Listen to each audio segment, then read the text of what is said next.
ವಿಧಾನಸಭೆಯ ವಿಪಕ್ಷ ನಾಯಕ ಆರ್ ಅಶೋಕ್ ಅವರ ಮಾತಾಗಿದ್ರೆ ಇದೇ ವಿಚಾರವಾಗಿ ಬಜೆಟ್ನಲ್ಲಿ ಯಾವುದನ್ನ ಕೂಡ ಸರ್ಕಾರ ಸರಿಯಾಗಿ ಮಾಡಿಲ್ಲ. ಸಿದ್ದರಾಮಯ್ಯ ಅವರು 7 ಕೋಟಿ ಜನರ ಕಿವಿ ಮೇಲೆ ಹೂಟಿದ್ದಾರೆ ಅಂತ ಕುಮಾರಸ್ವಾಮಿ ಅವರು ಬಜೆಟ್ ವಿಚಾರವಾಗಿ ಲೇವಡಿ ಮಾಡಿದ್ದಾರೆ. 15 ಬಜೆಟ್ ಮಂಡಿಸೋರು ಮುಂದೆ ಬರ್ತಾರೋ ಇಲ್ವೋ ಗೊತ್ತಿಲ್ಲ ಅಂತ ಕೂಡ ವ್ಯಂಗ್ಯವಾಡಿದ್ದಾರೆ. ಸಿದ್ದರಾಮಯ್ಯ ಬಜೆಟ್ ಮಂಡನೆ ವೇಳೆ ಅವರಲ್ಲಿ ವಿಶ್ವಾಸದ ಕೊರತೆ ಎದ್ದು ಕಾಣ್ತಾ ಇತ್ತು. ಗ್ಯಾರಂಟಿಯ ಗುಂಗಿನಿಂದ ಈ ಸರ್ಕಾರ ಹೊರಗೇ ಬಂದಿಲ್ಲ. ರಾಜ್ಯದ ವಿನಾಶ ಕಾಲಕ್ಕೆ ಸಿದ್ದರಾಮಯ್ಯ ಬಜೆಟ್ ಬುನಾದಿಯನ್ನ ಇಡ್ತಾ ಇದೆ ಅಂತ ಕೂಡ ಕುಮಾರಸ್ವಾಮಿ ಅವರು ಅಭಿಪ್ರಾಯವನ್ನ ಹೊರಹಾಕಿದ್ದಾರೆ. ಇದು ಬಜೆಟ್ಗಳನ್ನು ಮಂಡಿಸ್ತಕ್ಕಂಥ ಆರ್ಥಿಕ ಸಚಿವರು ಬರ್ತಾರೋ ಬರಲ್ವೋ ಗೊತ್ತಿಲ್ಲ ನನಗೆ. ಆದರೆ ಈ ಒಂದು ಆರ್ಥಿಕ ಸಚಿವರಾಗಿ ಸನ್ಮಾನ್ಯ ಸಿದ್ದರಾಮಯ್ಯ ಅವರು ನಮ್ಮೆಲ್ಲರೂ ಹಿರಿಯರಿದ್ದಾರೆ. ಭಾಳ ಅನುಭವಸ್ಥ ಆರ್ಥಿಕ ಸಚಿವರೇ ಇವರು. ಭಾಳ ಅನುಭವಗಳು ಇದೆ, ಆಡಳಿತದ ಪರಿಜ್ಞಾನವೂ ಇದೆ ಅಂತಕ್ಕಂಥದ್ದು ನಾನು ಅನ್ಕೊಂಡಿದ್ದೇನೆ.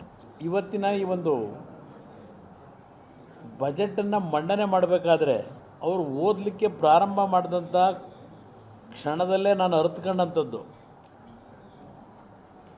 ಅವರಲ್ಲಿ ವಿಶ್ವಾಸದ ಕೊರತೆ ಅಂತಕ್ಕಂಥದ್ದು ಎದ್ದು ಕಾಣ್ತಾ ಇದೆ. ಆ ಒಂದು ಗ್ಯಾರಂಟಿ ಕಾರ್ಯಕ್ರಮಗಳ ಗುಂಗಿನಿಂದ ಇನ್ನೂ ಹೊರಗೆ ಬಂದಿಲ್ವೇನೋ ಅಂತಕ್ಕಂಥದ್ದು ನನ್ನ ಅಭಿಪ್ರಾಯ.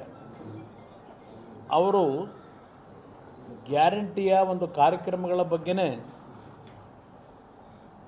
10 ತಿಂಗಳಾದರೂ ಸಹ ಕನವರಿಕೆ ಮಾಡ್ತಾ ಇರತಕ್ಕಂಥದ್ದೇನಿದೆ. ನಾವು ಎಲ್ಲೂ ಸಹ ರಾಜ್ಯ ಸರ್ಕಾರದ ಖಜಾನೆ ದಿವಾಳಿಯಾಗಿದೆ ಅಂತೇಳಿ ನಮ್ಮ ಪಕ್ಷದ ನಾಯಕರುಗಳು ನಾವು ಯಾರೂ ಈ ಕ್ಷಣದವರೆಗೂ ನಾವು ಆ ರೀತಿಯ ಒಂದು ಆಪಾದನೆ ಮಾಡಿಲ್ಲ, ಆರೋಪ ಮಾಡಿಲ್ಲ. ಸರ್ಕಾರದ ಖಜಾನೆ ನಾಡಿನ ಜನತೆ ಭದ್ರವಾಗಿಟ್ಟಿದ್ದಾರೆ. ಆದರೆ ನಾಡಿನ ಜನತೆ ಈ ಖಜಾನೆಯನ್ನು ತುಂಬಿಸಿದ್ದಾರೆ.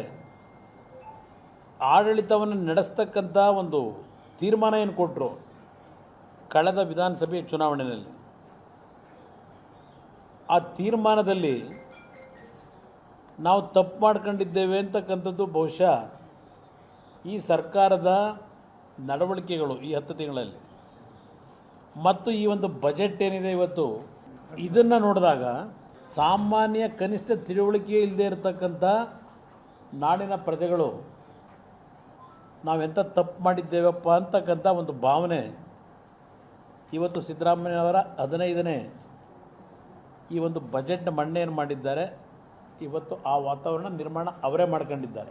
ಅವರು ಅದೇನೋ ಮೊನ್ನೆ ಒಂದು ಮಾತು ಹೇಳಿದ್ದು ನಾನು ನೆನಪಿಸ್ಕೊಳ್ಳಿಕ್ಕೆ ಬಯಸ್ತೀನಿ.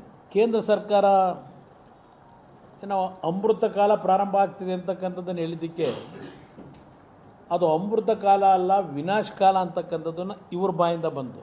ನಾನು ಇವ್ರ ಹೇಳಿಕೆ ಗಮನಿಸಿದೆ. ನಾನು ಸಿದ್ದರಾಮಯ್ಯನವರು ಬಹುಶಃ ನಮ್ಮ ರಾಜ್ಯವನ್ನು ಇವತ್ತಿನ ಅವರ ಬಜೆಟನ್ನು ಮಂಡನೆ ಮಾಡ್ಕೊಂಡಿದ್ದಾರೆ.